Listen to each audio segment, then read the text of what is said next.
With so many options, why choose Arizona State University? For me, the only online option was ASU because of the quality. Their faculty was really involved with their students and care about your personal journey. The dedication to my personal development from my professors, that's been extremely valuable to me. Earn your degree from the nation's most innovative university. Online. That's a degree better. Explore more than 300 undergraduate, graduate, and certificate programs at asuonline.asu.edu. This is Wheelbearings. I'm Dan Roth. And I'm Sam Abuel Samad. Welcome to episode 32, where we're going to cover self-driving cars and the technology that we've talked about for the last 32 episodes. But first, the garage. Cars that are not self-driving. Right, cars that we're driving ourselves, but not self-driving. What are you driving, Sam? Well, let's see. Since last week, I had the Hyundai Ioniq Hybrid. We'll start with that and then dive a little bit into the car that I actually have right now. So the Ioniq, I drove the Ioniq briefly a couple of months ago. Hyundai did a local media drive here in the Ann Arbor area a couple of months back with the hybrid and the battery electric versions of the Ioniq, and I was really impressed with those. Both of those are on sale now. The battery electric is available in California and the 9 other states that follow California's emission standards. And it's the Ioniq and also the Kia Niro, are both built on a new platform developed by Hyundai. That although they say it's completely new and unique, I'm sure that there are some. There's no doubt some bits and pieces that are shared. It's probably some suspension components and things like that that are shared with the Elantra and maybe even the Sonata. But overall, the platform is unique to this vehicle. It was designed specifically as an electrified propulsion platform. So they've got three different powertrains that are available in this. There's the battery electric versions.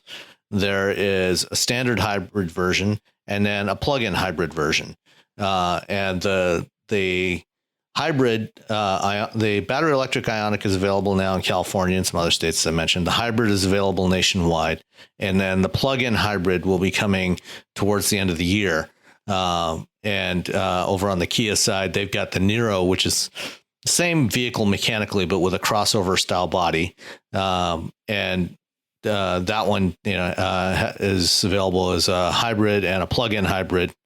Right now, and then the electric comes later. The plug-in apparently isn't necessarily on sale yet.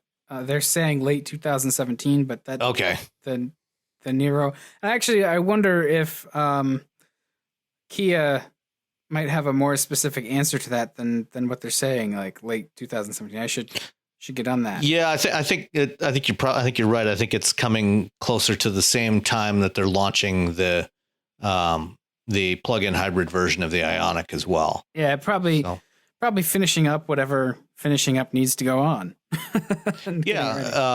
Probably doing some final calibrations and stuff. Excuse me, but basically the hybrid and the plug-in hybrid are essentially the same. The only real distinguishing factor between the two is the size of the battery. The standard hybrid, which is what I drove last week, has a 1.4 kilowatt hour 1.6 kilowatt hour lithium ion battery. And the plug-in hybrid is getting, I think, a 9.5 kilowatt hour plug-in hybrid or battery that'll give it about 27 miles of electric range. Are they different, like battery chemistries, or are they both like Lions? Or as far as I understand from what we've been told, it's the same chemistry, just scaled up, just more cells. Like physically larger. Yeah, physically larger. So it takes up space under the cargo floor and under the rear seat, whereas the hybrid battery is only under the cargo floor. But other than that, they're essentially the same. So they're all the hybrid variants are have a 1.6 liter direct injected Atkinson cycle 4-cylinder, and Hyundai and Kia, have a unique setup with their hybrid, with their electric drivetrain, their hybrid electric drivetrain. They have the motor sandwiched in between the engine and the transmission. The previous hybrids they've done up until now, based on the Sonata and Optima, used a standard 6-speed planetary gear automatic. For the Ioniq and Nero, they've gone to a dual clutch transmission, a 7-speed dual clutch transmission. It's a 6-speed dual clutch transmission. So it works really well. So it's different from, what Ford and GM and Toyota do. They use a 2-motor setup with planetary gears, to do basically an electronic continuously variable transmission system. The Hyundai system, uses a step gear setup. So when you're driving it, it feels more like a traditional internal combustion engine car. You don't have any of that motor boating effect of a CVT. And typically, on hybrids, they don't try to simulate the step gear feel like they do on a lot of non-hybrid CVTs now. So you don't get any of the, the engine revs up to 1 speed and stays there as the car accelerates. It just accelerates in what seems like a fairly natural fashion. And the engine's 104 horsepower, 32 kilowatt electric motor, which is a little less than 50 horsepower. And, I found that, it easily drove along on the highway speeds at 70, 75 miles an hour.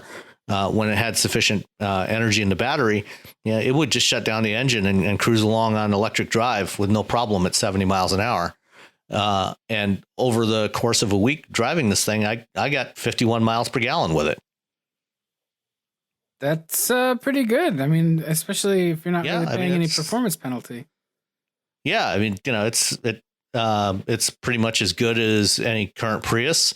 And I wasn't hypermiling it or anything, just driving normally, not drag racing it or anything. I mean, it's not particularly amenable to that. It's not that quick, but it's got plenty of performance. It feels more fun to drive than even the latest Prius.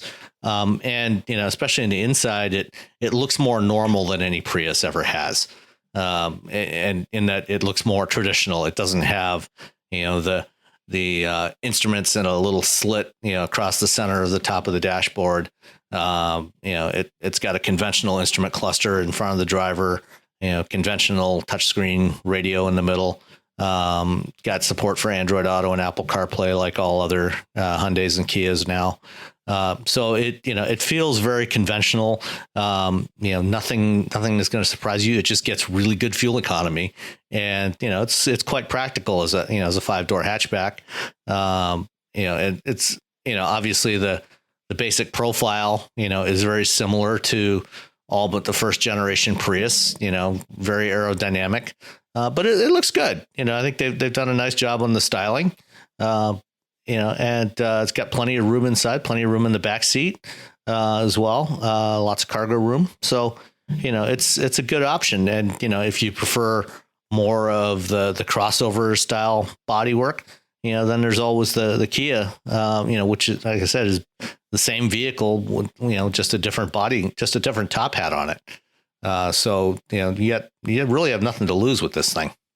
So, I mean, we talk about the future of cars a lot. Does this represent a particular vision of the future of cars? I mean, it sounds like they've made it a little bit more kind of normal. Like you're talking about the instruments not being weird like a Prius, and I think that the impression I get is that that's a plus in your book. Is it because people who want a Prius, they want the weirdness, but some people just want the fuel economy and they don't want the weirdness. Right. And I think that's where, where this one shines. It gives you all of the upside, in terms of fuel efficiency of a Prius, but without the weirdness, So I think to people that, aren't necessarily looking to stand out in the crowd. I mean, one of the things about the Prius, for much of its history, a lot of the customers, tended to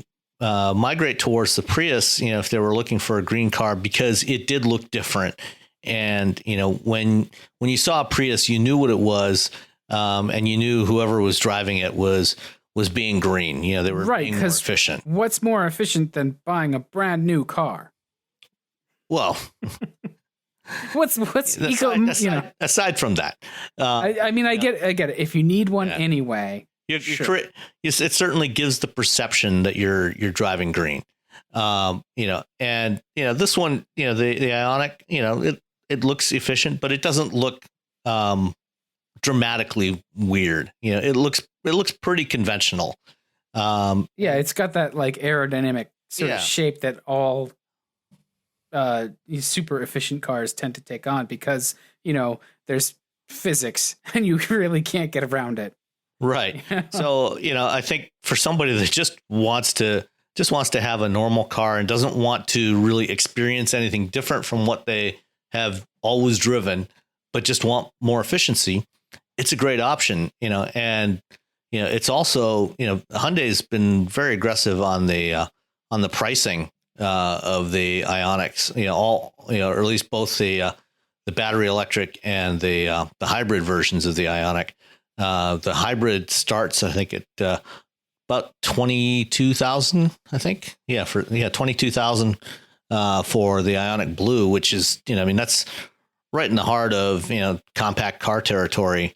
Cruise, Civic, any of those models, Elantra. So you're getting, incredible fuel efficiency without really paying much in terms of a price premium, or really sacrificing anything in terms of functionality or, just livability with the car. So, it's, and unlike Toyota, which, has insisted on not supporting Android Auto and CarPlay, you do get that as well when you buy the Ioniq. So I think it's an excellent choice for somebody that does want something more efficient, and, wants something that also at the same time feels conventional. Yeah. Well, it's nice to see that. I mean, there's options, right? Because the biggest kind of complaint I had about the Prius is that it's the Prius, it's its own conspicuous kind of thing and you have to live with the Priusness of it. And the new one's visually better, the current one, the current one drives a lot better than any Prius before. Yeah, but it still drives. It looks even more distinctively Prius. It's even more set apart from the crowd. Which, I mean, I understand when you're trying to sell Priuses, that's a good thing. And when you're a cranky auto writer from an ivory tower, that's not. So take that opinion for what it's worth. What else have you been driving?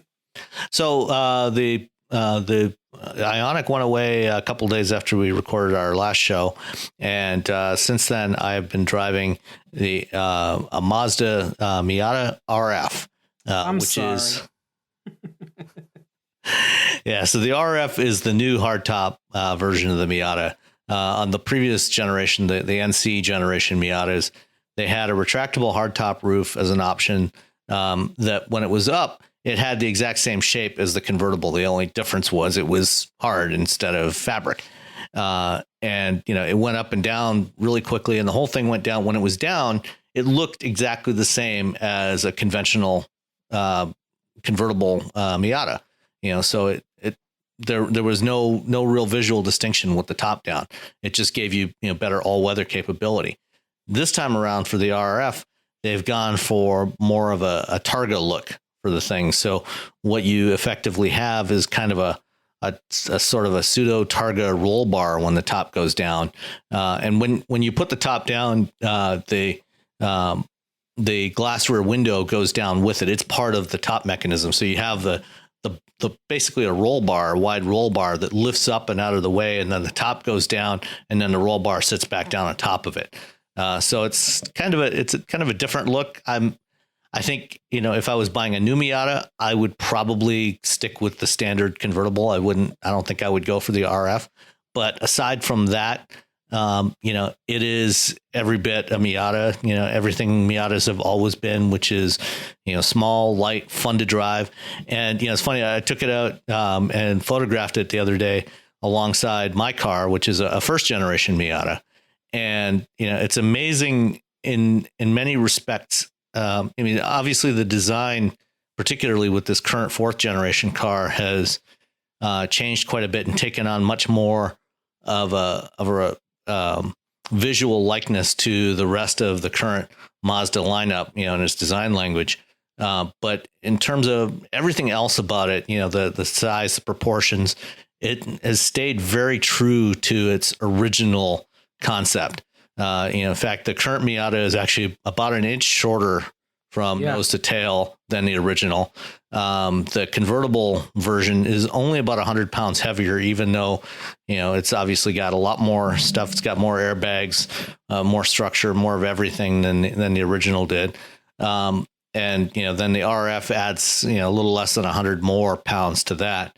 But, even that, the RF is just over 2,400 pounds, which by modern standards is, a featherweight.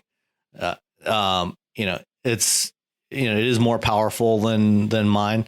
155 horsepower now from the latest 1.6 liter Sky Active 4-cylinder. But, it doesn't feel incredibly quick, but it does have that same kind of nimble feel.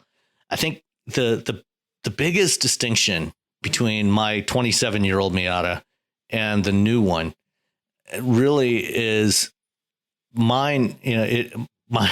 Mine by comparison feels delicate. It doesn't. The new one feels much more structurally solid. Well, I mean, because it is, but it's that's interesting. You can feel that difference. I mean, it feels like it's milled out of one giant block of metal. So I mean, it feels really solid compared to mine. Mine. You can feel it shiver when you go over bumps. Well, a lot more than this one does, and by comparison to cars of its era, it was really good. The Miata was always pretty solid, but compared to modern cars, it's nowhere near the same. And the other distinction is that the belt line is higher now, so you feel like even though you're not, you feel like you're sitting lower in the car. You feel like there's more car around you because the belt line is a little bit higher. Whereas mine, if I put my elbow up on the windowsill, the belt line is below my shoulder, which it's not in the new one. Yeah, no, new cars aren't like that. I mean, it's funny that you say that the older one feels delicate, and I guess in that perspective, it would, the old versus new, because getting in a Miata now, a current one, that is. Delicate is a word I would use to describe the current one versus other cars you may be driving. Yeah, certainly compared to anything else contemporary, it does feel delicate. But by comparison, to my old one, it feels totally different in that way. It's like I said, it feels solid as a rock, whereas mine does not. And I'm well aware of what the consequences would be if I was going through an intersection and somebody ran a red light or a stop sign in the new one versus mine. But, it's a price I'm willing to pay. It's a small, light, nimble car. You'll be able to avoid it. Yeah, sure. Sure. So that's actually funny. Like, that's a really good pivot to what I'm driving this week, which was it went away. Something not quite so nimble? Yeah. Not or small and light? Yeah, definitely not small and light, but not terrible. So I had the Mustang GT convertible. And the reason why I say that, an impending car crash is a good pivot is I almost got clobbered in this thing yesterday. Oh, really? Yeah, I discovered that, or I was reminded that not all Saturn SLs had anti-lock brakes. Oh, because I was part of my commute is highway, most of my commute is highway, and sometimes in the morning you come upon those things where you come around a curve or up a hill and solar glare gets everybody, and you just it makes that, they call it a backward traveling wave, as people tap their brakes, and then it creates this thing.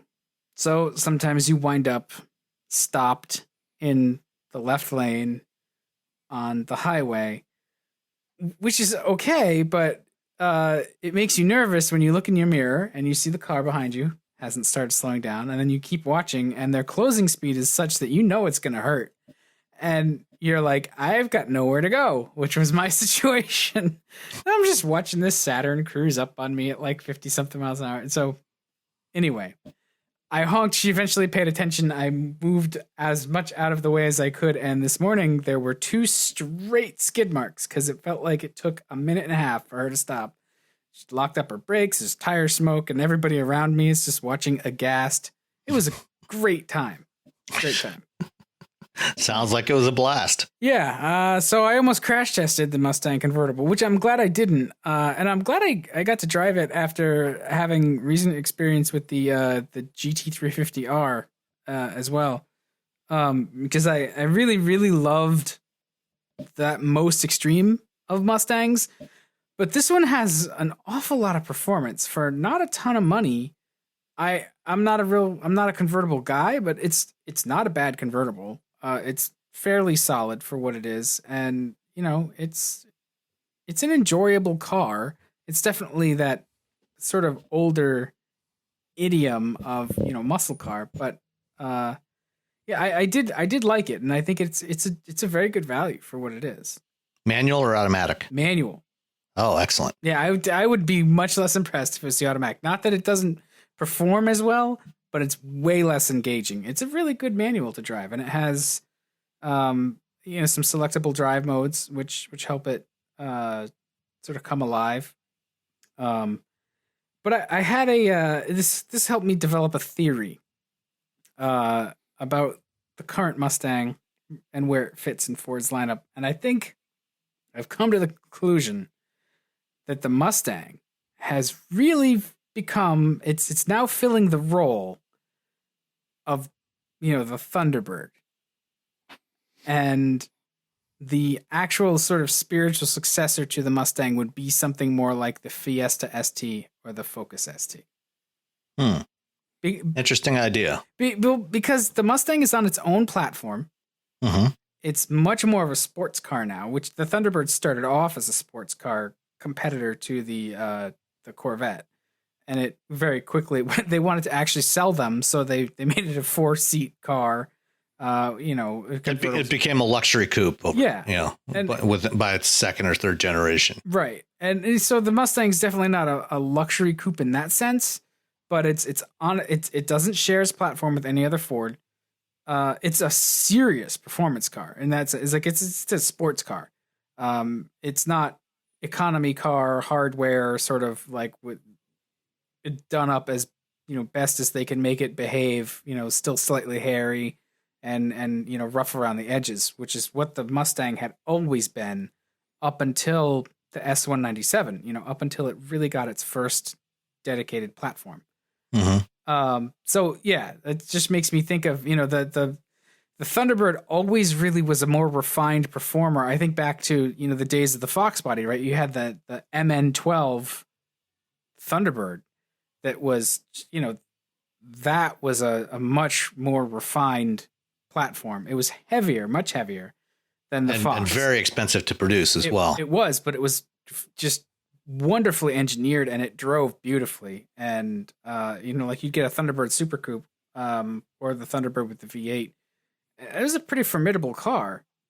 Yeah, at one point in the late 80s, Ford actually seriously considered using the MN12 platform, a shortened MN12, as the basis for a new Mustang to replace the Fox body. And they built some mules, and there were some spy photos that popped up somewhere around 87 or 88, showing a Thunderbird Super Coupe that had been shortened by about 6 or 8 inches. Showing it running on the track somewhere. And I think if I recall correctly, there was actually some tuner that actually built a handful of them, you know, custom ones, you know, took Thunderbirds and actually cut them down and sold a few of them. But, Ford actually did evaluate that, but decided that it was going to be way too expensive for a Mustang at that time. Yeah. And too heavy as well, because the MN12 platform was pretty heavy. Oh, it was late and over budget, and you know, for all of its its upsides, it did not meet its platform targets or its program targets, as they say. Right? Yeah. So they abandoned that plan and decided, okay, well, we'll do a front wheel drive Mustang instead on a Mazda platform. And we all know how that turned out as well. As soon as word of that got out and spy photos showed up on the cover of Auto Week, with the headline, this is the new Mustang. There was a massive uproar from Mustang fans, and within days, that car became the Probe. And then they decided, okay, fine, we'll go ahead and do the SN95, which was a major refresh of the Fox body. Yeah, on a shoestring budget. But I will say that the first generation Probe doesn't really do anything for me, but the second generation, that car was as entertaining, if not more, than the Mustang by that point. By say, when did the second generation Probe come out? 93, 94? Something like that. Yeah, I think 93. It was really, really good looking. And then a Probe GT handled really well. And it just we don't have cars like that anymore. Like Ford they had the Probe, they had the Mustang, they had the Thunderbird. They have much less variety in their lineup now when you consider that. But I think in that, if you want something of that sort of character of the Probe, probably the closest thing to that today would be the Focus ST. That's true. And that, I guess that can bring us full circle to sort of my historical, thing. So the Mustang started off as it was the Falcon. It was economy car stuff that they made it look pretty. Nobody's going to argue that the first Mustang wasn't really, really handsome. And they put the biggest engine they could in it. But they weren't all. What, start off with the 260 or the 289? 260 in 65. Right. At launch, it was the 260, and then they added in the 289 partway through the model year. Yeah. And that's the K code, right? Well, there were a couple different 289 variants. Okay. The K code was the high output version. So that had a 4-barrel carburetor. That was 271 horsepower. That was the K code engine. So much power in a Falcon platform. Well, and especially, keep in mind, that was 271 SE. It was gross. Yeah, but even that's a lot of torque. In today's terms, that would be closer to, a little over 200 horsepower. But still, when you consider the kinds of tires and, drum brakes that were on that thing, that was way too much power. Yeah, and the Falcon, without the engine, the Falcon weighed 1,200 pounds. Like, it was just not. There wasn't a whole lot to it. Yeah. Yeah. So but that's what the Mustang started from, and then the Mustang 2, the Mustang, I guess, in the late 60s and early 70s did get sort of flabby. It got progressively bigger and heavier, and they by about 67 they started putting big block engines in there, so they had to beef up the chassis, put bigger brakes and tires on there, so it got bigger and heavier, to support those 427, 428, 429, engines in there. And by 72, it was a pretty large car. Yeah, they called it the Mustang Grande. And what was that? What did that share its chassis with? It was an evolution of the original Falcon chassis. They just kept beefing it up. So all those cars from 64 to 73 those were all considered the first generation Mustang. So if you got really creative, you could, because the Maverick was another evolution of the original Falcon. Mm-hmm. You could make a 429. The original Cougar, the first generation Mercury Cougar. So you could make a 429 Maverick. That'd be interesting. I'm pretty sure it's been done. Oh, I'm sure. I think I've seen some. At the Woodward Dream Cruise, places like that. I'm sure you see everything with a giant engine at Woodward Dream Cruise. So the next step was the Pinto based Mustang 2, and then the Fairmont based Fox body Mustang. So Mustangs have always been economy car stuff, and they're not now. They're their own thing. Yeah, I mean, the Mustang is the last rear-wheel drive car in the Ford lineup. Even Lincoln doesn't have a rear-wheel drive car anymore. Their last rear drive car was, did the town car outlive the LS? I can't remember. Yeah, I think it did. I think the LS went away before the town car did. So, the Lincoln doesn't have any rear drive car platforms anymore. The Mustang is the only one in the Ford brand lineup. And, it does. I mean, there are some shared components of the Mustang. The front half of the car is completely unique to Mustang. The rear axle, the rear suspension setup shares its architecture with the Fusion, although there are no interchangeable parts. All the part numbers are unique to Mustang because they've been beefed up a little bit. But it's the same basic architecture. The track is a little wider, but it's same layout with an integral link setup. And so the whole thing, as a whole, the thing is completely unique. And there were some rumblings along the way that at some point they might do a Lincoln off of that platform, but at this point it doesn't look like that's ever going to happen. I think Lincoln's probably better off not trying to do a rear-wheel drive car, and that's a different subject. But yeah, at least until they really get themselves really established again. For now, they're probably better off to focus on what they have and get that out there. Focus on their whole customer experience. But that's a whole other story to talk about someday. But yeah, you're right. It's unique. The fact that it is rear wheel drive though means that come 2020, they are going to be able to use the hybrid powertrain that they're developing for the F-150. They've announced back in January that they're going to do a hybrid Mustang for 2020. And I saw a story from somewhere online yesterday or the day before that they'll probably do a hybrid version of the Bronco as well, which would actually make a lot of sense since they're going to have this rear wheel drive hybrid system. It makes perfect sense to put that at least in the Bronco and maybe in the new Ranger as well.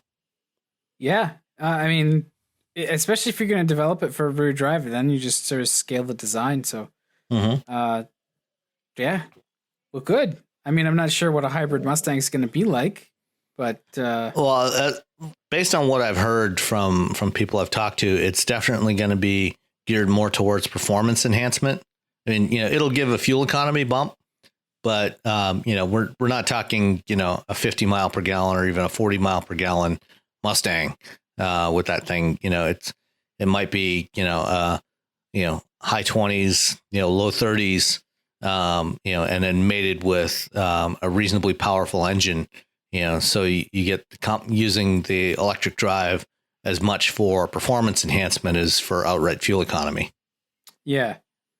And I mean, I saw an Acura NSX today up close for the first time. That thing has presence, and that's a hybrid, and that did not dissuade me from wanting to take it for a spin. So. Yeah, well, hey, the LaFerrari, the Porsche 918, and the McLaren P1 are all hybrids. So, yeah, I mean, there's something to be said for it. Yeah. All right. Well, let's get to some news. Unless you wanted to, we could have a side discussion about the 450-mile tunnel that Elon Musk is going to dig. I don't really have much to say about it other than I don't think it's going to happen. I'll believe that when I see him pop out the end of the tunnel. Right. Yeah, at the far end. Yeah. Well, considering they got verbal agreement from the White House. Yeah. What is that? That means nothing. Right. Of course not. It's got to go through a bunch of cities and towns. Everybody's going to want their cut. Nobody has ever built a 450-mile tunnel before, and I do not believe Elon Musk can successfully do it. I don't even is the longest tunnel in the world is less than 100 miles, right? It's like not even. I don't think it's even 20 miles. Yeah. So And that's through the Alps. Yeah, so the challenges of building a tunnel, like first of all, they collect water. You need to ventilate them. You need to drain them. Over 450 miles, like I don't understand how that's going to actually work. For the Hyperloop, I mean, he wants to run the Hyperloop system through this thing. For the Hyperloop, you've got to keep the interior of that tunnel at near vacuum, because that's the whole premise. Is that the pods run in a near vacuum. That's right. To minimize friction and aerodynamic drag. I mean, I look. You know what? If he can solve all those challenges, or even some of them, like, fine, dream big and do your thing. But it just seemed like a nonsense statement. Like, got verbal approval from the White House. That's great. Like, yeah. Hey, okay, why don't you try that tunnel thing? Figure it out. Get back to me when it's done. That's verbal approval from Dan. Yeah. On something a little more real, on Tuesday, I had a chance to go over to the Nissan R&D Center here in Farmington Hills, Michigan, about a half hour from here, and we got a presentation, and then I had a chance to go for a drive in a prototype Nissan Rogue equipped with the ProPilot Assist system. And ProPilot Assist is already on the market in Japan in the Serena minivan. And it will debut in North America this fall in the second generation Nissan Leaf, and then be added to a bunch of other Nissan models in 2018. What's interesting about this, Nissan's calling it their first level 2 automated driving system. And back in January at CES, and then again at the North American International Auto Show here in Detroit, Carlos Ghosn, who was then CEO of Nissan, and he's now stepped down from that. He's just the chairman of Nissan. Talked extensively about this system and what Nissan's plans were for automated driving. And he, at the time, repeatedly referred to this as an autonomous driving system. And one thing that came up very quickly in the presentation before we had a chance to go for a drive was Nissan made it very clear that this is not, I repeat, not a self-driving system. It's a driver assist system, which is why they added the word assist to the branding. So it's ProPilot Assist. Right. It's ADAS. It's an ADAS system. And what it is it's taking the lane keeping systems that they have today and the adaptive cruise control.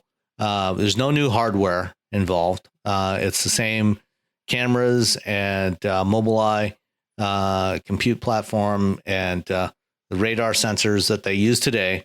Just adding some new software, some enhanced software and controls to it to give it lane centering capability and full stop and go adaptive cruise control.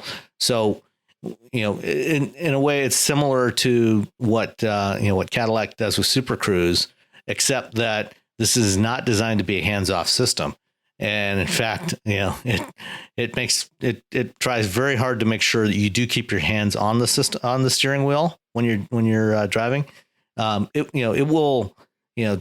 We took it for a drive. About 25 miles along I-696 on the north side of Detroit, and it does a very good job of tracking the lane and staying in the center of the lane, not drifting back and forth and bouncing off the lane markers. I mean, it held the lane really well under the ideal conditions in which we drove it, on Tuesday morning, sunny summer morning.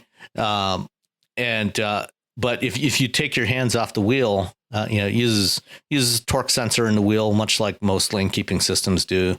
And after about 5 seconds of either hands off the wheel or very light touch on the wheel, if it doesn't feel some feedback and some resistance from your hands moving the wheel a little bit, it'll start to warn you, and it gives you a warning in the instrument cluster, and then it beeps, and then after about 15 seconds, it'll actually use the brake controls for the stability control. It'll pulse that a couple of times to basically jerk the car a little bit to say, hey, pay attention.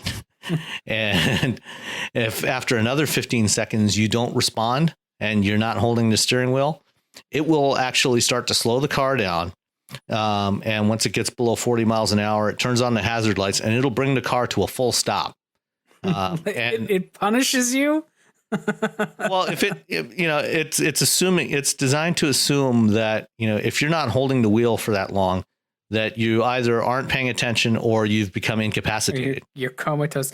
But that's very safe and avoids liability, or plausibly avoids liability. But what good is making self-driving technology if you have to keep your hand on the wheel? Like, the whole point is what we're being sold.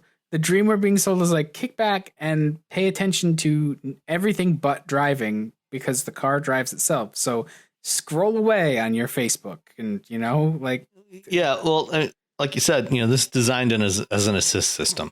So it's designed to reduce the workload on the driver, improve safety, reduce stress, especially when you're driving in traffic or on a long road trip. If you're on a long road trip, a lot of times, you may find yourself starting to drift off to one side or the other.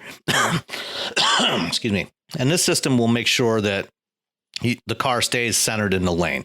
So you're not going to start drifting. The car's not going to start drifting, and if you're not paying attention for whatever reason, it'll alert you. I mean, short of becoming comatose, when you hear that first beep, then you're going to realize, oh shit. Okay. Put a tighter grip on the wheel and keep going.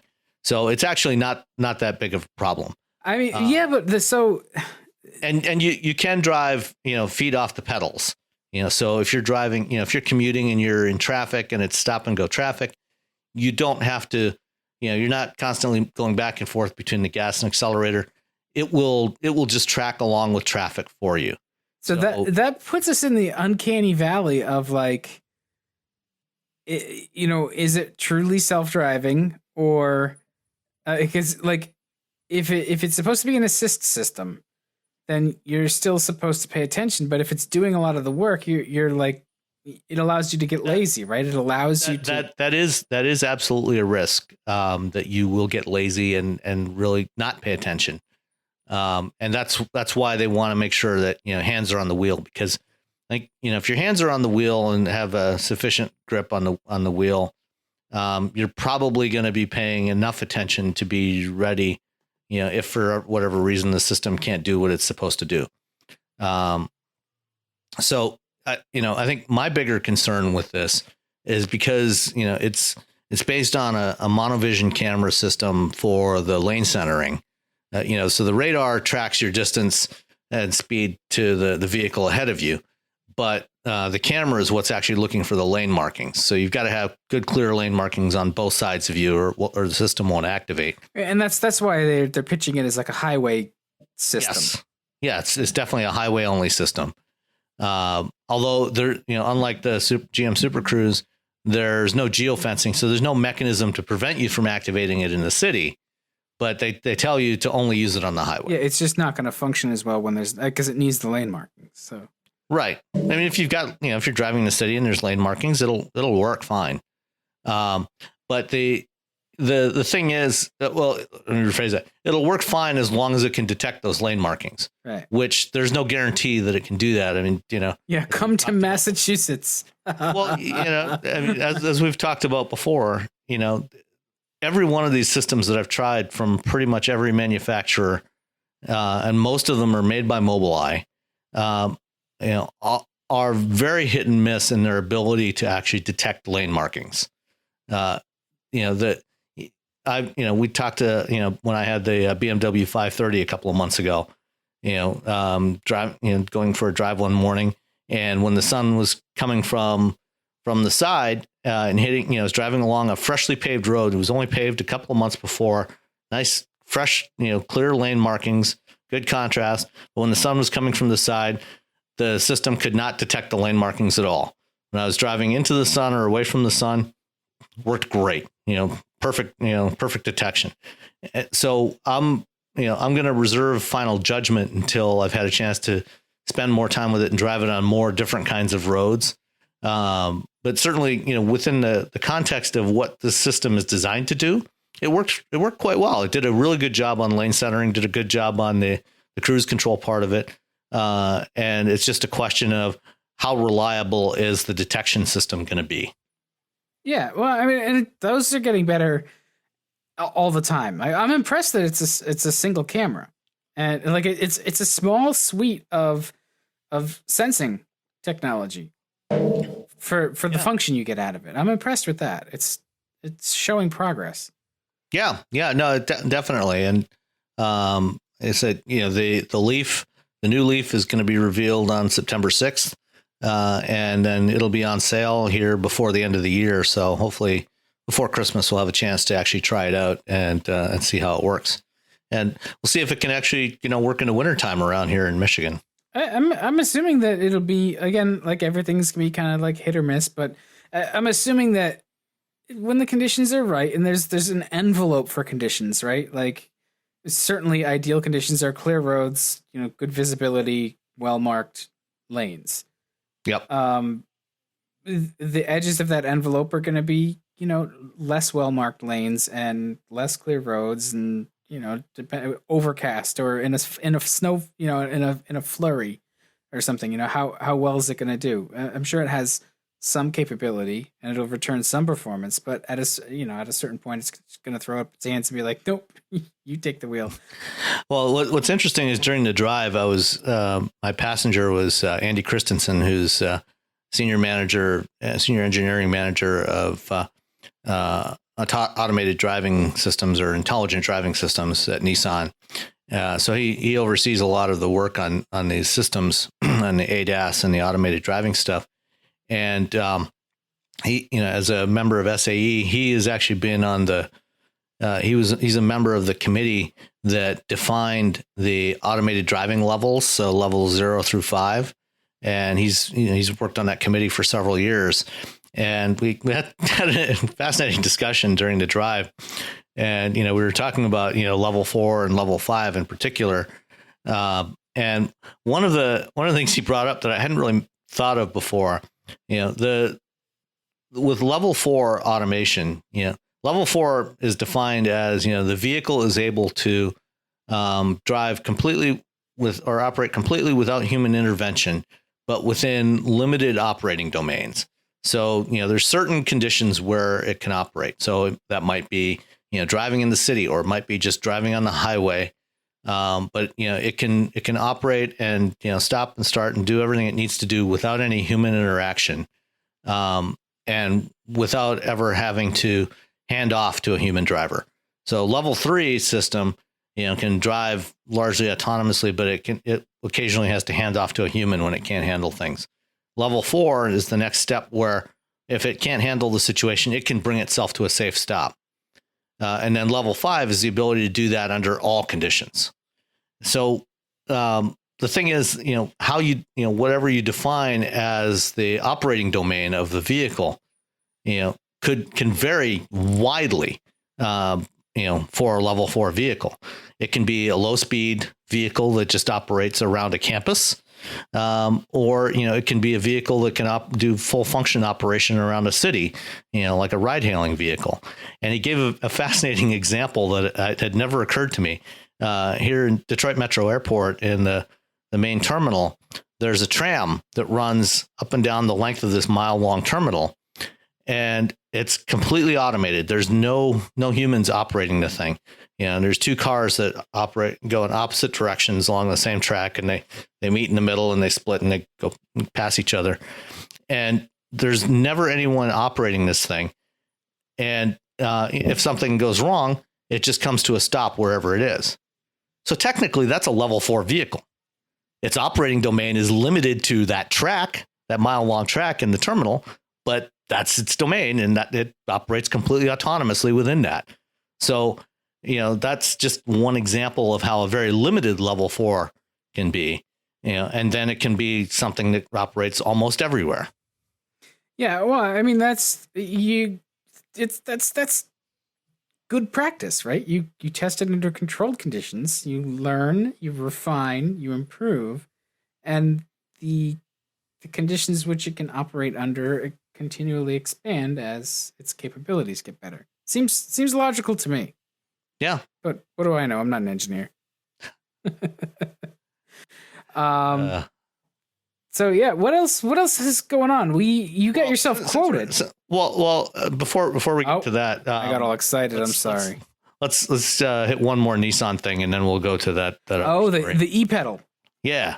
So yesterday, Nissan announced, and it appears that with all the Ford expatriates that are now working at Nissan PR, one of the lessons they've learned is to trickle out information continuously for months leading up to the reveal of a new vehicle. Yeah, preferably years. Yeah. Well, they're not going to quite the extreme that Ford typically does, but at any rate, over the next 6 weeks, 6 or 7 weeks until the reveal of the Leaf, we'll be hearing lots more about it. But another item we heard about this week was the e-pedal system, which when we talked about the Bolt a couple of weeks ago, I talked about how when you put the shifter into low, you get much stronger regenerative braking, and similarly the BMW i3 does that, and the Leaf is going to have what they're calling e-pedal, which will activate when you press the switch, it will activate much stronger regenerative braking. So you can do one pedal driving, much as you do in the Bolt. That's right. Yeah, they announced that. I think they announced that today, that the new Leaf is going to have that kind of one pedal. Yeah, I think it was yesterday actually, as we record this. But at any rate, one of the things they're doing is that it will bring the car to a complete stop when you just lift off the accelerator without you actually having to touch the brake. And it'll hold it there, on level ground or even on a hill, which actually the Bolt will also do. But what Nissan's doing a little differently is when the car comes to a stop, they're actually activating the hydraulic brake system using the stability control actuator to actuate the regular friction brakes to hold the car in place until you press the accelerator pedal again. That's when they made the e-pedal announcement, they said, it's a world's first, that it's regenerative braking that'll bring the car to a complete stop, without touching the brake and then hold it there. And that's actually not entirely true because, like I said, the Bolt does that, but they're implementing it a little differently. They're using the hydraulic brakes to hold the car. GM on the Bolt, what they actually do is once the car comes to a stop, they actually give a little trickle of juice back to the motor. So instead of the motor charging the battery for regenerative braking, they're actually using a little bit of motor torque to actually hold the car still. So they're giving just enough juice to keep it from moving, which is an interesting approach. So they don't actually use the friction brakes at all unless you actually press the brake pedal. Why would you do it that way? Why would GM do it that way, or why would Nissan do it that way? Well, why would you implement it that way at all? I don't know. I guess I don't follow why you would not want to use the friction brakes. I guess because you want max regen, but isn't there at a certain point you need the friction brakes even? Well, I guess so. Yeah. You don't really need the friction brakes. That's the thing. So, excuse me. As the car comes to a stop, as you get down to low speed, once you get down below about 5 miles an hour or so, traditionally, with hybrids and EVs up until now, what they've typically done is at about 5 miles an hour, you start at that speed, you don't have enough actual kinetic energy, because the way regen is working is you're taking kinetic energy of the moving car and you're using that to drive the motor as a generator to charge the battery. But as your speed drops, your kinetic energy drops. And so at low speed, you don't have enough kinetic energy to actually provide enough braking force. So what they traditionally have done up until now is the control system actually, as you're coming to a stop, it actually ramps out the regenerative braking and actually starts to ramp up the hydraulic braking, much as Nissan is actually doing right now. When you're holding the brake, when you're pressing the brake pedal, they do this. So you get a combination of regen and friction braking, and at low speed, it phases out the regen and gives you just friction braking. And with the Bolt, they don't actually do that unless you actually press the brake pedal. If you press the brake pedal, it'll kick out the regen and just do friction braking. But if you just take your foot off the accelerator pedal, it will start giving you some reverse torque. It'll actually start feeding energy back to the motor to give you that last little bit of stopping power that you need to bring the car to a complete stop. And Nissan is doing it with actually applying the brakes, even applying the friction brakes without you pressing the brake pedal. So it's just different ways of achieving the same goal of stopping. Yes. But the key for both the Bolt and the BMW i3 and the Leaf is to enable one pedal driving, which, if you've ever done that in heavy traffic conditions and stop and go traffic, it's actually really nice. Oh yeah, it's the best. I mean, that's why I don't like automatics for a few reasons, but one of the reasons why I don't like them is they creep. And in stop and go traffic, it's the worst. I just want the damn thing to stay put. Yeah. And, not having to go back and forth between the gas and the brake all the time, is actually really nice when you're slowing down and speeding up. Once you get used to modulating that one pedal to get the amount of deceleration you want, it's so much more relaxing. Yeah. One of these days, all cars will drive that way, but we'll have to accept. Well, there's actually no reason they couldn't do it today.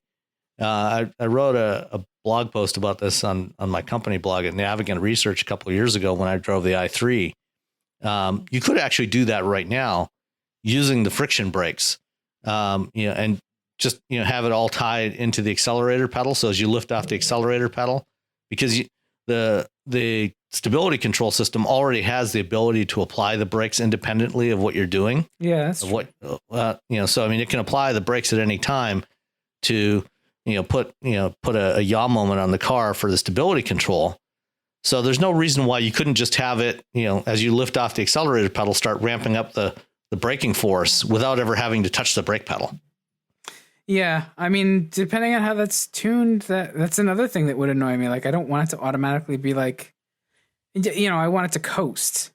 Yeah. And if you want it to coast, you just kind of keep the pedal in, somewhere in the middle of its travel. You can figure out where that point is where it'll coast, and then you can do that. Yeah, I have a feeling that EVs and stuff are going to change the way we drive. Oh, absolutely.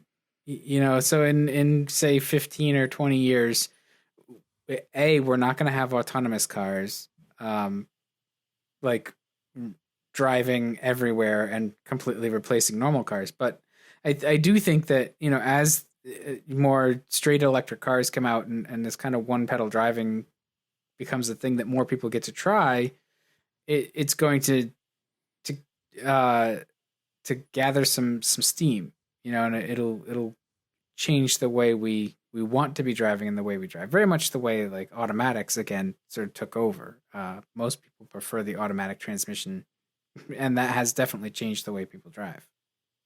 Yeah, and one other advantage to one pedal driving like that is you'll never have another case of sudden unintended acceleration, because those are all caused by pedal misapplication.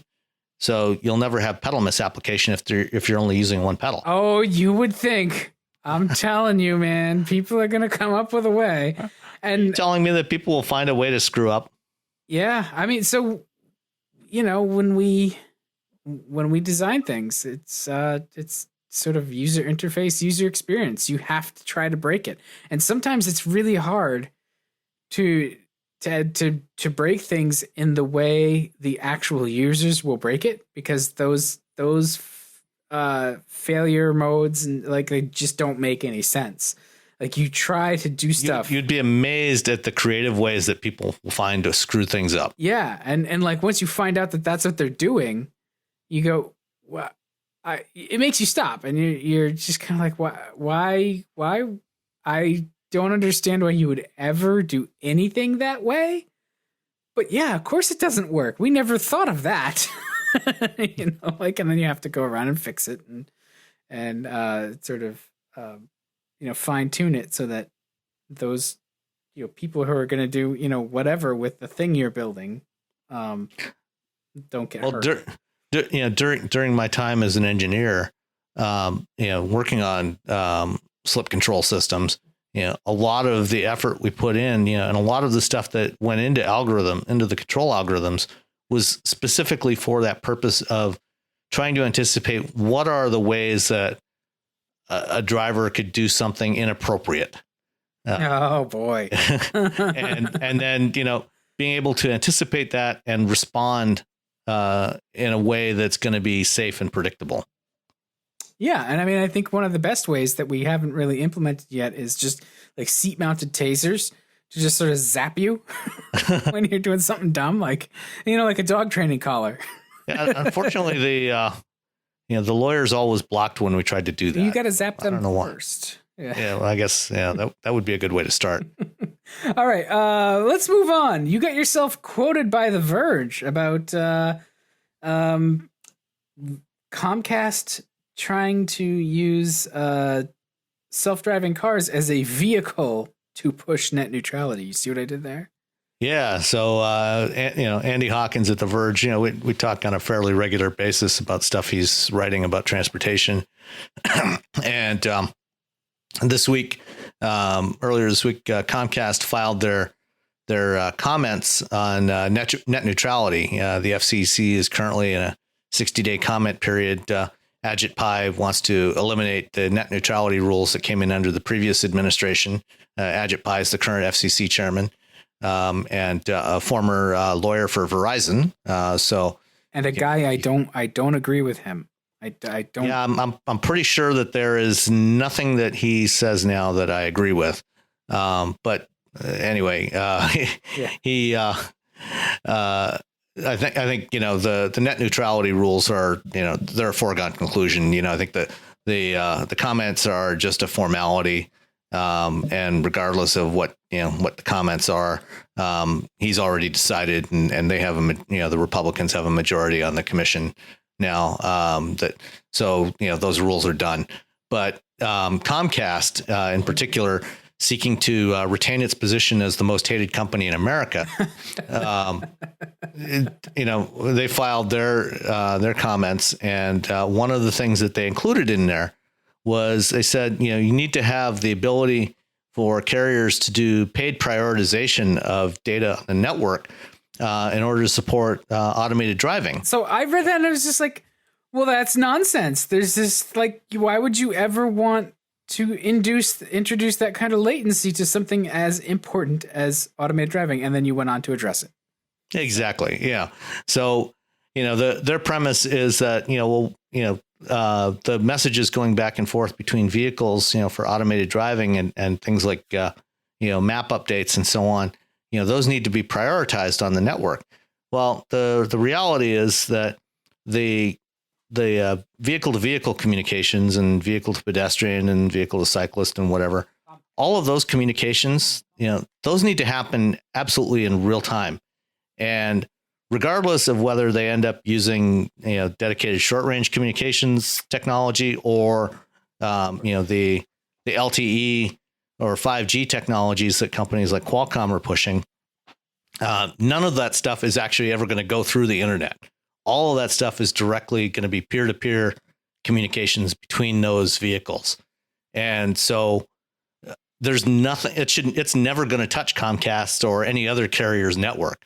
Yeah, because what's really good at sort of making those very close proximity communications links happen is radio transmitters and receivers, radio transceivers, right, shall we say. Transceivers that aren't talking to a network, they're creating their own network on the fly with anything that is within range. Yeah. And so Comcast's argument in their comments was completely bullshit and disingenuous. You don't say. I do say. And then, the things that are going to go through the network, like, map updates and over-the-air software. They're not critical. Like that. Yeah. They're not time critical. And, if it takes a few extra seconds to get those, it's not going to matter. And so there's no need for anybody to be paying Comcast or Verizon or AT&T or any other carrier to prioritize those messages. Well, and they did come back and try to clarify it a little bit and say, well, no, we were talking about the LTEV which like that's a spec that doesn't exist yet. Is that correct? Like that's not something they've got a spec, but there's no standards for the hardware yet. Nobody's implemented it yet. It's still at best several years away from being deployed anywhere.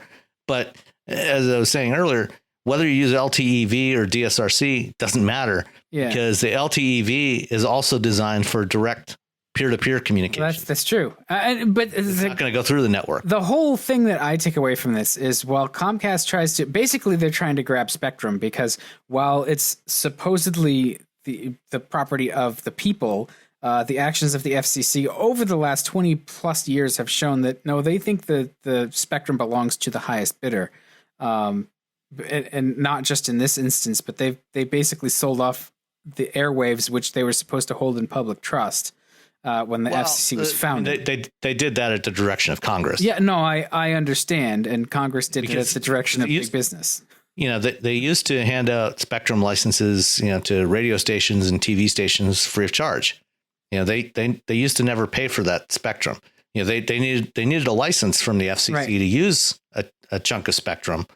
But they got it for free, and in exchange for that, they had to provide certain services to the public, things like news broadcasts and various other things. Right. And like the civil defense and all that, emergency warnings and stuff. Yeah. Yeah. But, as you said, in the last 20 years, they've started selling the spectrum at auction to get the highest price. And that, that was explicitly added, as a directive from Congress. Congress said, no more giving this stuff away for free. We want it paid for. Which is like, it's hugely frustrating.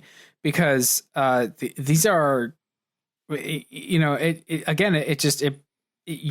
wind up creating these enormous companies, and this is critical stuff. This is communications. It's broadcasting and spectrum, and it has turned stuff like news, which was already on the path to being sort of ratings driven and profit centered. Like news for decades did not make money until they figured out how to make it make money, and that's why.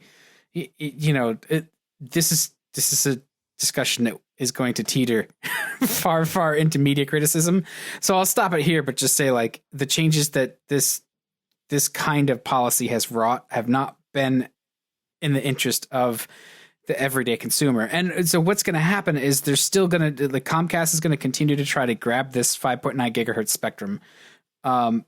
In the meantime, well, I mean, the 5.9 gigahertz spectrum thing is kind of a separate issue from the net neutrality issue. Comcast and other carriers would like to have that spectrum, but that's really a separate issue.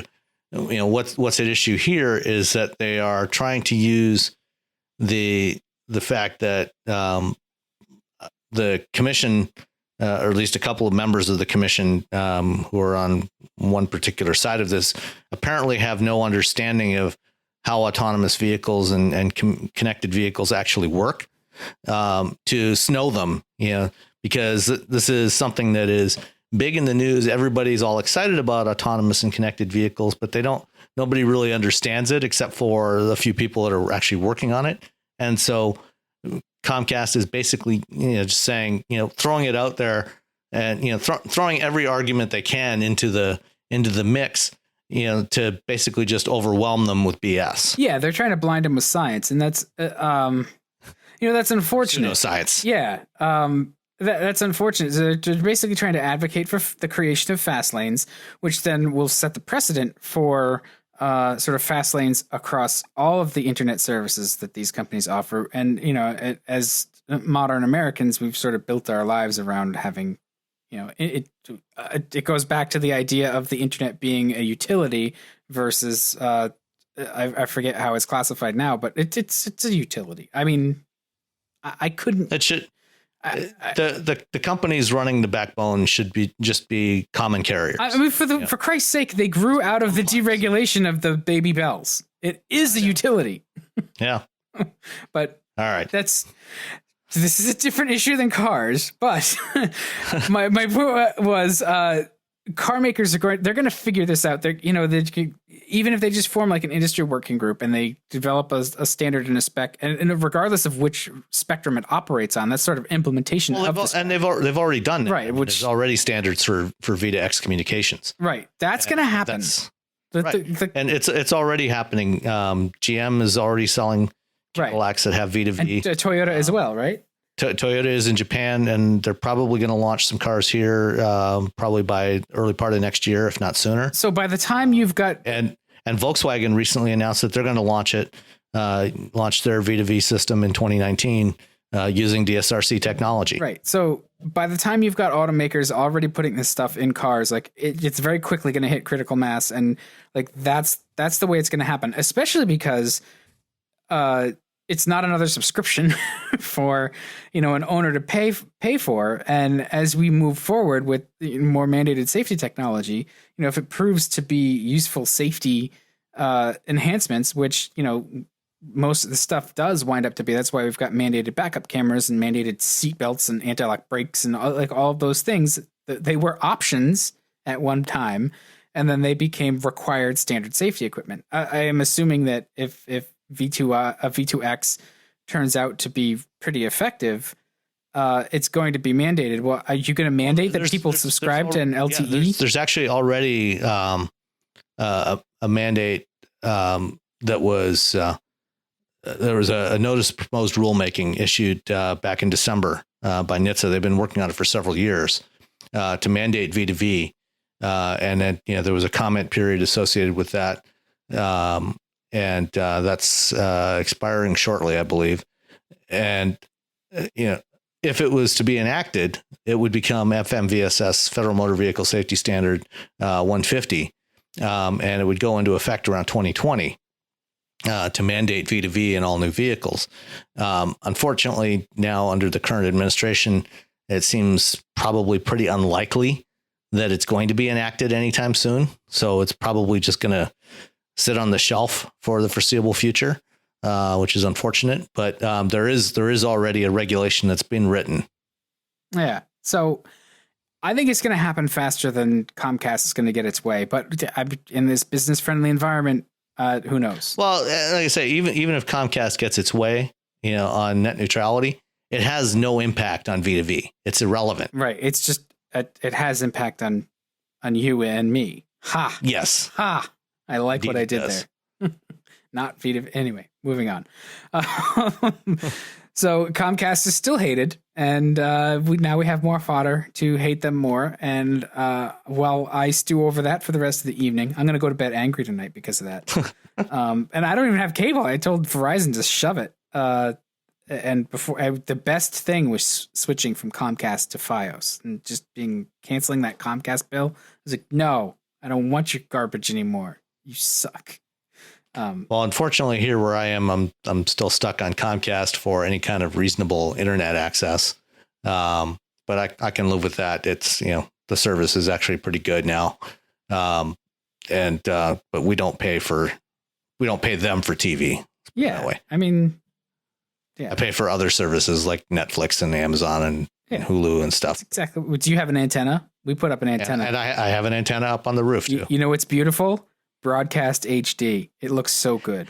It looks so good, but the content is so not good. Oh yeah, well it's also the problem is it looks great, but there's nothing on there I actually want to watch. That's true. It has cured me of watching stuff like Food Network and then going to the kitchen at 12:30 at night and making ganache. Yeah.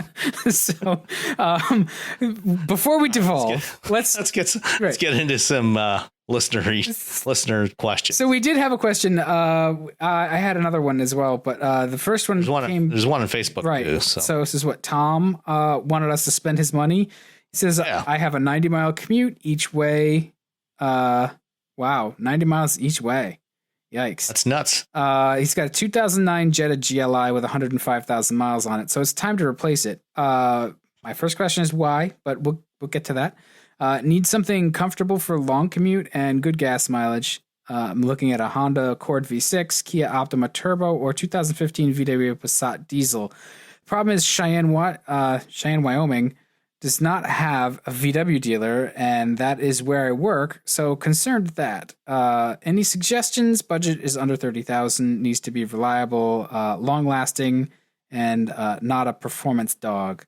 And the Subarus and the HRV apparently are so slow. He's in Denver with the thin air that he can't drive them. Yeah. So because he's at altitude, I think he's definitely better off with something that's turbocharged over something that's naturally aspirated, and both the HRV and the and most of the Subarus are naturally aspirated now.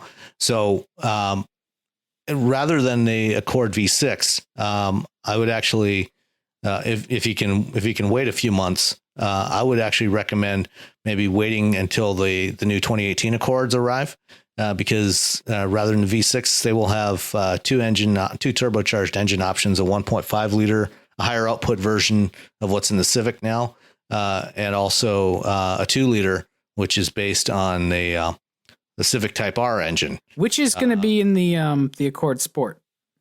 That's well, there's actually going to be two Accord Sports. There's the base Accord Sport with the 1.5, and then there's the Sport Touring, I think is what they're calling it, or the Sport 2.0. So which will have the 2 liter. My assumption would be that the 1.5 liter Accord Sport would slot under that $30,000 threshold. Even the 2 liter may very well hit underneath that 30,000, but and even I think the base 2 liter Accord, not even the Sport, just the base 2 liter, it's going to be 255 horsepower, and it should come in under $30,000. And depending on what your transmission preferences are, both of those engines are going to be available with manuals. Yeah. So that's a plus. So the Optima Turbo or the Hyundai Sonata Turbo are other good options. What else? Again, given the altitude issue, I'd probably stay away from the Camry, since those are all naturally aspirated. But yeah, I think either the Accord or the Optima would be very good choices, and you can definitely get them within your price range. Yeah, I mean, I haven't really priced that, but I was thinking like the Fusion Sport, but that's probably going to be above.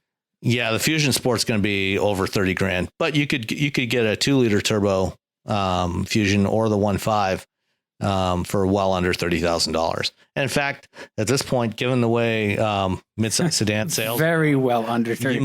You might even be able to get a Fusion Sport, after incentives for under 30 grand. Yeah. But I'd probably stay away from the Passat. Well, actually, at this point, you probably won't even be able to get a Passat. I think they're probably all sold by now, because they had a limited, unless you're buying a used one, they had a very limited supply of unsold 2015s that were left over. You're talking Passat diesels. Yeah. Well, that's what Tom mentions in the message, the Passat diesel. So they had a limited supply of Passats, Jettas, and Golf diesels that were sitting on dealers' lots at the time they stopped sales in September 2015. And I think they're probably all gone now. If you can get one, you can get a screaming deal on it, but I doubt there's any left. Yeah. I wonder about, I was thinking of like the Buick Regal, not the new one, but because they're bringing out a new one, you could get a Regal, because they make a turbocharged. Well, even the new one, they just announced pricing on that, and it's actually, I think it starts at like 25 grand, which is, I think, for the 2 liter. Is that's naturally aspirated though, or is that no, a 2 liter turbo? Yeah. Let me see. Yeah, I was surprised. The base price on that is going to be quite reasonable. That's the Sportback or the the Sportback. The Tour X is going to be more expensive, but let's see. Because that's I'm not sure how much of a flyer you want to necessarily take on a first year car, especially a first year GM. It's a the Regal as a model is new. You've got new bodywork and stuff, but the platform has been around for a couple of years. I mean, it's basically the same platform that's under the Malibu, which is, it's a very good platform. So you're not really going to go wrong. I don't think you're really going to have any problem with that. Yeah. So, that's another, I say that because it's sort of top of mind. This is always that sort of, that issue is, we can just keep throwing cars out. Yeah. But I do think that at altitude like that, you're going to want something either turbocharged or supercharged. Turbos are easy to find now. And supercharging is neat to geeks, but I don't think anybody else really cares. Yeah, and in the mainstream segment, there aren't a whole lot of supercharged options. In fact, off the top of my head, I can't really think of any. The only thing I can really think of is some Volvo models, but you wouldn't be getting them for under 30 unless you're buying used. And that's turbo and supercharged. And if you're going to spend 30 grand on a supercharged car, just buy a used CTS-V because yeah, there you go. Well, and that's supercharged anyway. So yeah. Okay. So the Regal Sportback starts at 26. That's a really good deal. Yeah. And that's with the 2-liter turbo. So there you go.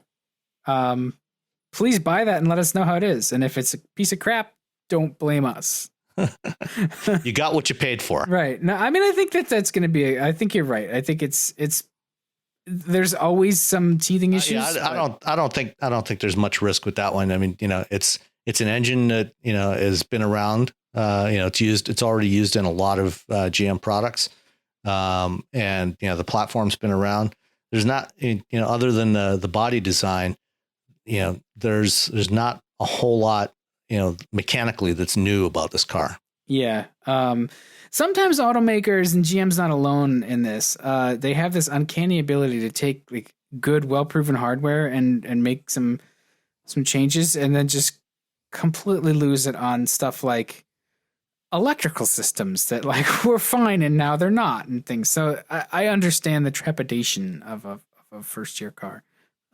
But I do also wonder, like, in that case, then, you go with the Honda, the Accord.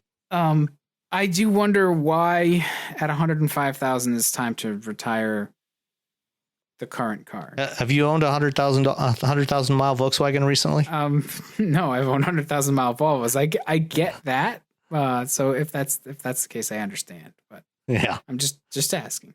I've never gotten to 100,000 with either of the Volkswagens that we've owned, but given what has happened, in the 50 to 60,000 mile range, I'm glad I didn't keep them up to 100,000. Okay, that's fair.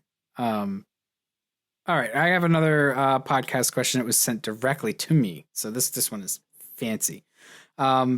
Is the 2018 hybrid in the Accord a different or revised system from the 2017? The press release and articles are unclear about it. Yes, it is different and or revised. They didn't tell us much detail on it other than to say that it is a new updated system. Actually, I think they may have even used the words all new for whatever that's worth when you're talking to automotive PR people. That doesn't ever mean all new. Right. But it's at the very least an updated version of the two motor hybrid system that they use today in the Accord.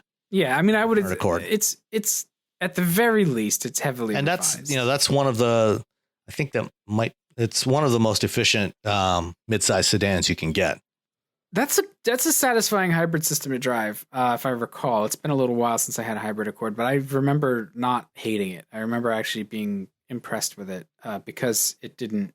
It's still an Accord, so you still enjoy driving it. Yeah, it's hard to go very far wrong with one of those or the Civic. That's also another great option. And like I said, the new Accord, if you don't want to go hybrid, they're going to offer the manual with both engines. So, right. All right. What do we have? Do we get any others? Anything via Twitter? There was one other in Twitter from Shane asking about our thoughts on automated law enforcement, such as speed and red light cams, and particularly drones now being experimented with. I hate it. I hate all of it. I got a ticket like 3 weeks ago or more than that now, but and it was a very expensive red light ticket. camera? No. Or a speed camera? Revenue agent sitting on the side of the road. And it was not. There were a bunch of them out today when I went to Detroit. Okay. I understand like that they have a very difficult job. So I'm not the kind of guy that when I get pulled over, I make a stink about it. But it also galls me because like we're spending time for like a salaried trained officer to sit there in a car that we're also spending money on, burning fuel that we're also spending money on. So you can then sort of shoot your LiDAR gun at people and pull them over. And again, I was actively driving, like had both hands on the wheel, made a pass aggressively and tailgated. Well, there's your problem. And got pinched for doing 85 and a 55 because I was going downhill and I passed, like you pass, you stomp on it. Yeah. Anyway, fine, whatever. But I don't like speed enforcement, and I know why they do it, and it has nothing to do with safety, and that really bothers me. Since you were nailed by an actual human officer, what about automated enforcement? I think I take it that's even worse. It's even worse because often it would be one thing if it were systems that the local municipalities, the local constabulary, as you wish, were to purchase and install and administrate, but that's not what happens.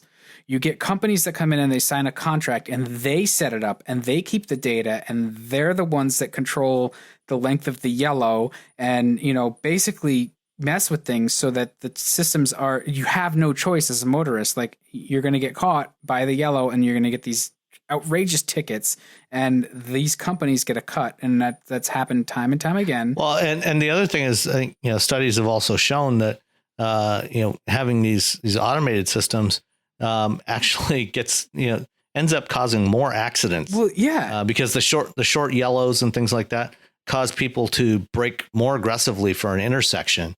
And so you end up having like more rear end collisions, instead of people, going through the intersection, you end up having people, brake much more aggressively than they normally would to try to avoid a ticket. Yeah. I mean, look, if you're going to sell these things on the premise of safety, you're just plain lying. If you just wanted to, basically shadow tax every person who's driving, say it. Like it's not okay. But it's worse that, you're trying to say that you're doing it in the sense of safety. And yet the drone, the idea of drones, like at a certain point, speed traps to me are kind of like entrapment. And, I realize that driving is a privilege and there are laws and that's all fine. I don't have a solution. I just have complaints. What particularly bothers me, is when you have zones where local officials have arbitrarily set a low speed limit. Yeah. Because they know that, people are going to be coming into that zone, from a higher speed zone, at, excessive speeds. And, this is something that happens in a lot of rural areas, in particular, a lot of rural towns. Ohio, a number of Ohio towns are particularly notorious for this and have actually gotten busted by the courts and, forced to stop doing this in recent years. But, places where, you'll have, a group of 4 or 5 police cruisers, set up, one, catching people, on radar or LiDAR, and then having 4 or 5 cars down the road, picking people off, so they'll radio ahead, to which cars to pick off and write tickets for. That's clearly not about safety. It is, as you say, it's about revenue generation. Right. If it were about safety, they wouldn't be out there, with radar guns. That's. Well, if it was really about safety, then rather than setting speed limits arbitrarily, they would, take a more scientific approach, which is to actually measure the speed at which traffic flow is going and, set the speed limit at the 85th percentile speed. That's been proven to actually reduce accidents. Yeah, well, and to take and you would lengthen the yellows instead of shorten them. But to take a somewhat sort of libertarian approach to it, as well as like, you know what? Don't waste an officer's time sitting on the side of the road. If it's about safety and, you know, finding the bad drivers will reveal themselves to you when they crash. The problem is, like, obviously innocent people get hurt. When they crash, though, there's innocent bystanders. Right. And I understand that. So we're never going to make it 100% safe. We could train our drivers better. I don't have a great solution for reducing things like speeding. It's sort of like there's really no solution for reducing people using their devices. They just have to experience some bad consequences. Even when you make it illegal to use a handheld device in a car, people still do it. They just hide it, and which is even worse because then they're further looking down. You know, like people are going to do that. They're dopamine addicts. You get psychologically a little, you know, hit of enjoyment from checking Facebook while you drive. You know, like there's so much around this whole issue. I'm just going to say I don't like it. Well, and, you know, related to, revenue generation, you know, that's going to pose an interesting problem for a lot of these law enforcement agencies, a lot of municipalities and states, if and when we do get to a point of having automated vehicles that are programmed to obey speed limits. Yeah. If all the vehicles are obeying the speed limit, what are these guys going to do for revenue? Yeah. And, you know, we've talked about, well, I mean, as we saw in Baltimore, they're going to truck drivers and taxi drivers and, you know, ride hailing drivers being put out of work by automated vehicles. But, you know, there's also, you know, a lot of other types of jobs that are going to get dramatically reduced by automated driving as well. Yeah. And I mean, like, look, I don't want to make this out to be sort of a screed against law enforcement. They have a very tough job to do. I respect the hell out of anybody who's going to be a public servant.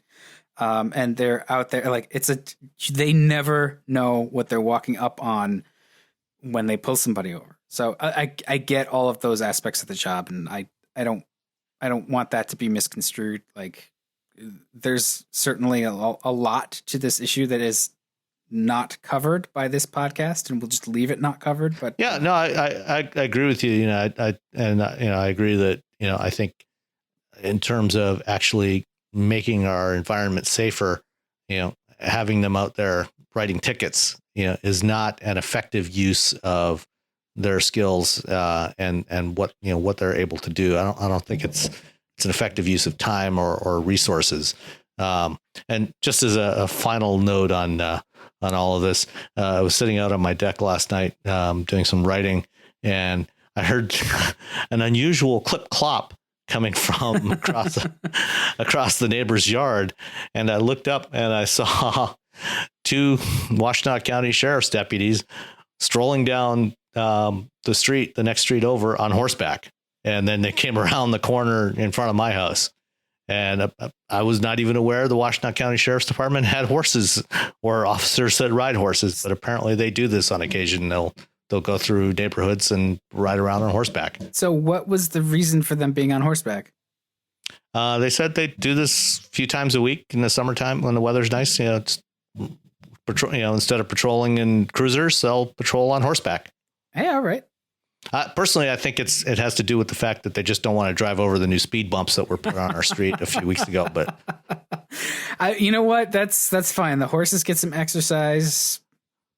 At least the horses were equipped with bags to keep the street clean. Right. Well, that was a big problem. It was a big problem with cars, or before cars was horse exhaust, and then people were pretty happy when we had just car exhaust that just dissipated in the air. So, all right. We've had a rambling, interesting podcast. I feel like it's interesting, so it's interesting. Hopefully the listeners will get to this point in the show and deem it still interesting as well. Just a couple reminders before we go. The Hespen Rally coming up in Detroit on August 6th. So if you're in Southeast Michigan and want to hook up with some people in cool cars and support a good cause, the Cholangiocarcinoma Foundation. Go to hespenrally.com and sign up and make a donation and join us for a road rally that Sunday morning. And then next weekend, the 29th of July, actually there's activities going on the whole weekend from Friday through Sunday, 27th to the 29th. The Concours of America in Plymouth, Michigan at the Inn at St. John's. All right.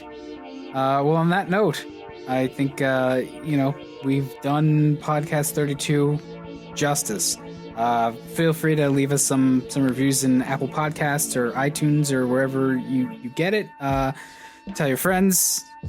Shoot us some feedback. We like questions, especially ones that make us talk in a sort of thoughtful, roundabout manner about hot button issues. And we'll see everybody next week. All right, bye.